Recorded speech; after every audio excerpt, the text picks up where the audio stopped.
Tangkap, adili, gantung. Tapi gantungnya jangan sekarang. Ditangkap dulu, adili dulu. Kenapa saya nggak melihat foto Fufu Fafa di sini?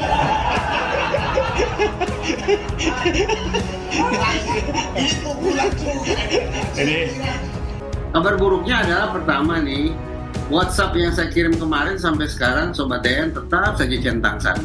Assalamualaikum warahmatullahi wabarakatuh. Irma Suryani sekakmat 3 orang. Di antaranya adalah Refli Harun, Said Didu, dan anggota baru yang baru sakit hati karena sampai detik terakhir tidak dilirik Prabowo, padahal sudah mondar-mandir di acara TV. Wih, makin banyak juga ya kedoknya yang kebongkar. Kalau Refli Harun dan Said Didu tinggal klik di Google, paling kalau nggak dipecat, ya dicopot tanpa basa-basi. Bagaimana Irma Suryani meminjam gaya tegas Prabowo membungkam mulut sadis mereka? Ayo kita saksikan segera video berikut ini. Dan jangan lupa isi opini Anda dalam kolom komentar. Itu adalah peringatan untuk kita. Jangan lepas. Jangan abang tua. Tunjukkan tangan abang tua. Kesenggol aja. Tangkap. Adili. Gantung. Sama-sama. Hukum gantung masih berlaku. Maka tangkap. Adili. Apa yang dikatakan Jokowi itu semuanya bohong. Dia bilang bohong, ini salah ketik dia, bohong maksudnya mungkin. Saya saat ini lagi di depannya Jokowi yang tidak kena kamera liputan dari wartawan Kaltim. Saya bilang, bohongnya di mana? Tanda tanya. Itu saja pertanyaan saya. Mengenai investor, nyatanya sampai saat ini proyeknya IKN bulan Desember nanti semua kontraktor BUMN selesai kontraknya. Sudah ada beberapa gedung yang mestinya sampai bulan Desember tapi sudah gulung tikar.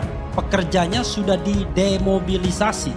Artinya sudah dipulangkan ke daerah mereka masing-masing. Ada lagi yang mengatakan ini ya rombongan-rombongan itu, yang rombongan-rombongan yang adili Jokowi dan lain sebagainya itu kan selalu mengatakan bahwa Pak Jokowi pembohong.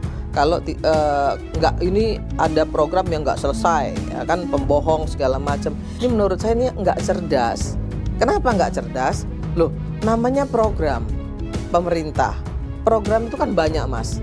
Ada jangka pendek, ada jangka panjang, ada program yang multi years, ada yang nggak bisa diselesaikan dalam waktu 5 tahun loh. Nah, presiden itu kan cuma 5 tahun. Nah, ada juga program prioritas. Nah, jika di antara program-program ini ada yang kemudian tidak terlaksana, bukan berarti presiden bohong. Ya karena waktunya nggak cukup, ya kan dananya memang tersedot untuk yang prioritas-prioritas dulu, nah, bukan berarti presiden bohong. Jadi pola pikir masyarakat kita, paradigma berpikir masyarakat kita ini memang harus dijernihin gitu. Nah, konten saya ya buat TikTok itu adalah saya selalu menjernihkan persoalan, menjawab persoalan apa yang ditanyakan masyarakat ke saya. Soal-soal apa yang mereka butuh ketahui dari program-program pemerintah yang kata para hater ini jelek, nggak bagus, segala macam itu, nah saya lurusin. Tapi saya lurusinnya dengan data, gitu loh mas. tadi masuk agak kesel, tapi pas di dalam ruangan saya happy. Kenapa saya nggak melihat foto Fufu Fafa di sini?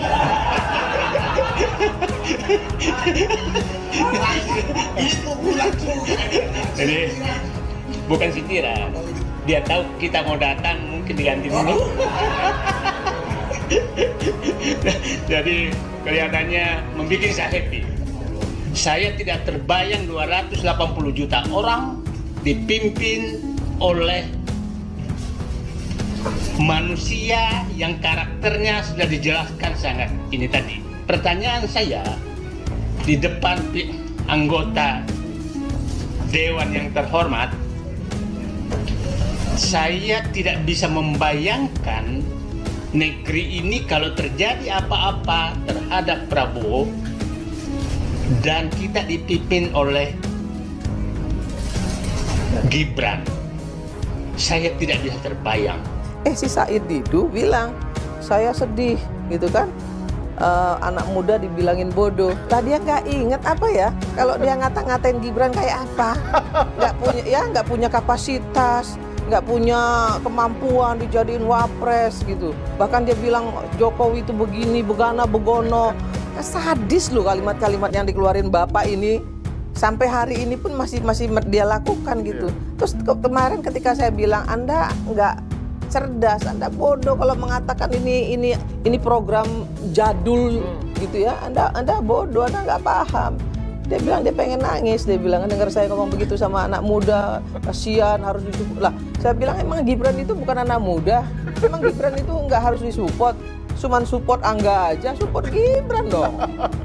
Gibran ngurusin negara, Gibran ini ngurusin negara, si Angga itu ngurusin apa gitu loh. Fufu fafa makzulin aja ya. Rasa lezat, rasa cemas, hidup berat, dunia gelap. Fufu fafa makzulin aja. Reza Indragiri kecewa, tanyakan Fufu fafa ke lapor Mas Wapres. Cuma dijawab begini ya. Kabar buruknya adalah pertama nih, WhatsApp yang saya kirim kemarin sampai sekarang Sobat DN tetap saja centang satu. Hari ini saya juga kirim lagi nih pengaduan, tepatnya saran terkait dengan perlindungan anak. Saya kirim ke nomor yang sama, WhatsApp yang sama. Nasibnya pun setelah 3 uang nih, Mas Roa, Sobat DN. Hari ini WhatsApp yang saya kirim sampai sekarang tetap saja centang satu.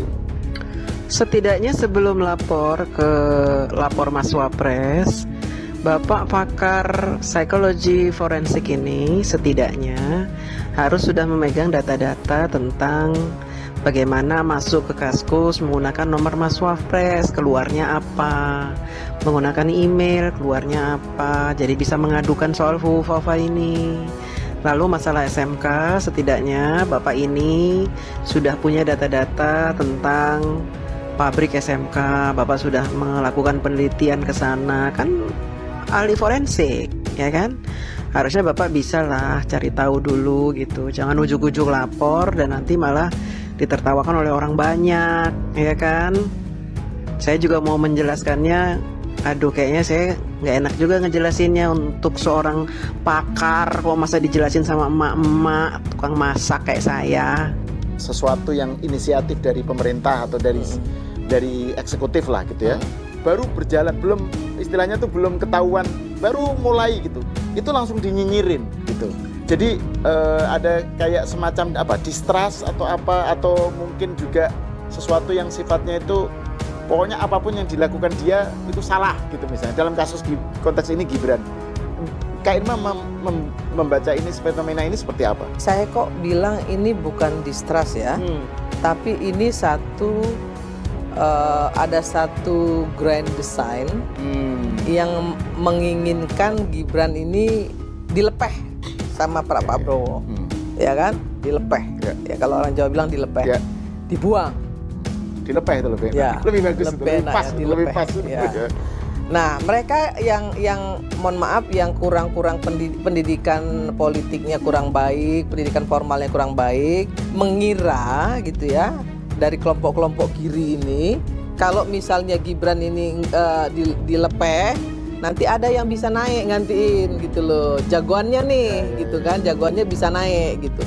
Memang segampang itu, kan ada aturan, ada undang-undangnya, nggak bisa asal naikin. Presiden nggak bisa nunjuk si A gantiin saya, nggak bisa begitu, ada aturan mainnya kan, nggak seperti itu. Nah satu, dan yang kedua, kalau terjadi misalnya Pak Prabowo dilalah ya, kepancing nih gitu ya, terus Gibran diselehke, ya, Pak Prabowo juga hati-hati.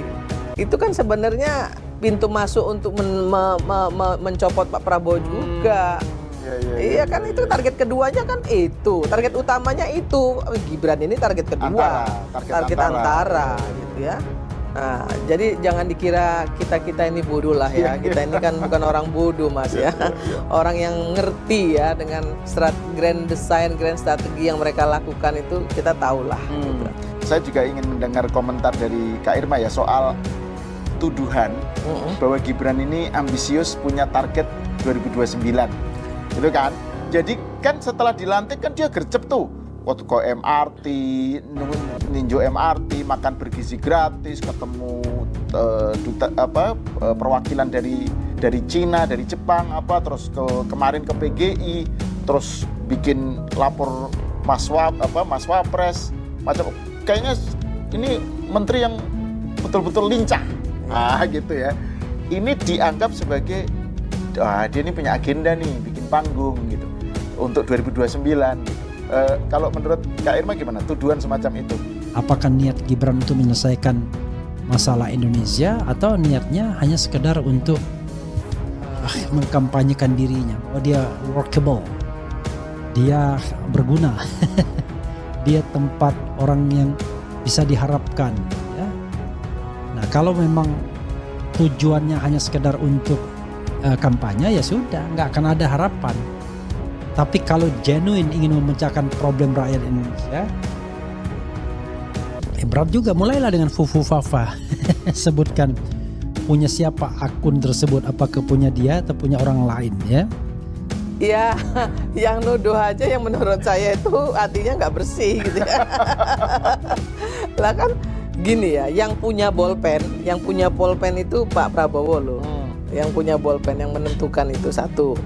Yang kedua, kalau selama ini Gibran itu kan dianggap anak ingusan, nggak bisa ngapa-ngapain, pidato aja nggak bener, bahasa Inggrisnya jelek dan lain sebagainya. Sekarang dia diminta Pak Prabowo tuh untuk membuktikan, ya tampil, buktiin sebagai wakil saya kamu tuh pantas gitu loh. Sebenarnya saya yakin itu yang dilakukan oleh Gibran atas perintah Pak Prabowo. Dan saya tahu persis ya, nggak mungkin lah Gibran itu mau melangkahi Pak Prabowo, saya yakin enggak. Saya yakin enggak. Kenapa saya bilang seperti itu? Pak Prabowo, Saraswati itu bicara di media bahwa ketika Pak Prabowo mau diminta sama partainya untuk jadi presiden, mencalonkan diri sebagai presiden, Pak Prabowo itu nanya dulu sama Pak Jokowi sampai 5 kali. Kalau direstui baru Pak Prabowo mau. Nah, itu yang disampaikan Saras kepada publik, kepada publik.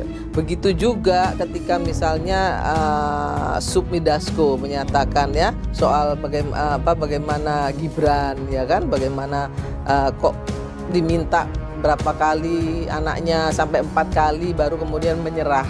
Justru Pak Prabowo yang minta. Iya.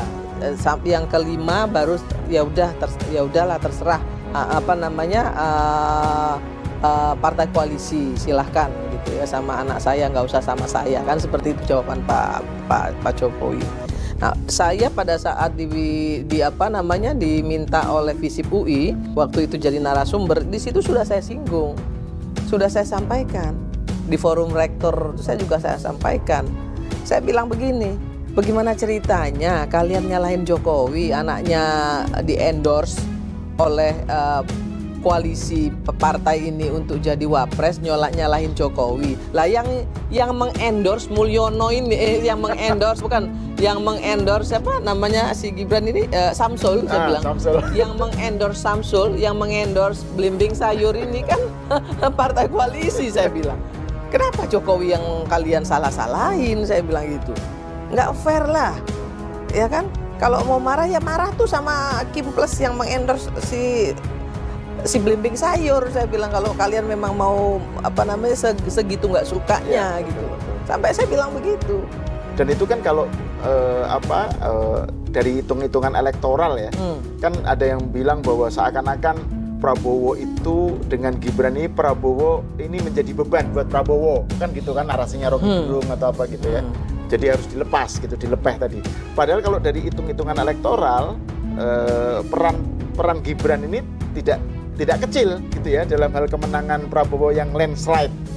Artinya kalau bukan Gibran mungkin nggak bisa 1 putaran gitu, atau pokoknya ada faktor-faktor yang sifatnya juga bukan semata-mata nebeng gitu loh. Mereka dengar nggak sih omongan Pak Prabowo di Rakernasnya Nasdem? Pak Prabowo bilang tanpa dukungan Pak Jokowi saya nggak bisa menang.